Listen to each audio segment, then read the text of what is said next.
നെടുമ്പാശ്ശേരിയിൽ കൊല്ലപ്പെട്ട ഐവിൻ ജിജോ അപകടത്തിനു മുമ്പ് ഇരയായത് ക്രൂരമർദ്ദനത്തിന്. ഐവിൻ്റെ മുഖത്ത് പ്രതികൾ മർദ്ദിച്ചു.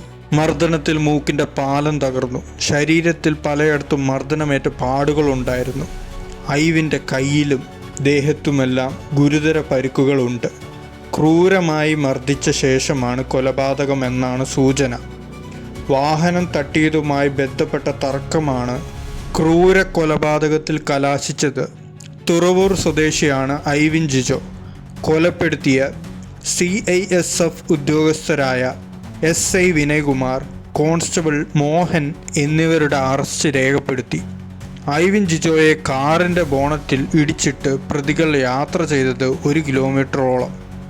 രാത്രി 11 മണിയോടെ കാലടി തോബ്ര റോഡിലാണ് ഹോട്ടൽ ഷൈഫായി ഐവിൻ ജിജോയും CISF ഉദ്യോഗസ്ഥനും തമ്മിൽ തർക്കമുണ്ടാകുന്നത്.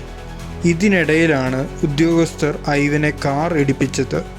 ഇടിയുടെ ആഘാതത്തിൽ യുവാവ് CISF ഉദ്യോഗസ്ഥരുടെ കാറിൻ്റെ ബോണറ്റിൽ അകപ്പെട്ടു. വാഹനം നിർത്താതെ ഐവിനുമായി CISF ഉദ്യോഗസ്ഥർ 1 കിലോമീറ്ററോളം സഞ്ചരിച്ചു. ഒടുവിൽ നായത്തോടുള്ള ഇടവഴിയിൽ ഉപേക്ഷിച്ച് കടന്നു കളയാൻ ശ്രമിച്ചു. നാട്ടുകാർ ഇടപെട്ടാണ് പ്രതികളിൽ ഒരാളെ പിടിച്ചത്. ഐവിനെ ആശുപത്രിയിൽ എത്തിച്ചെങ്കിലും ജീവൻ രക്ഷിക്കാനായില്ല.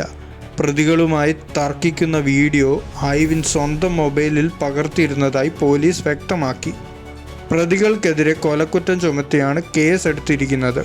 കൊടും ക്രൂരതയും നടത്തിയ CISF ഉദ്യോഗസ്ഥർക്കെതിരെ വകുപ്പ് തല നടപടി ഉണ്ടാകും.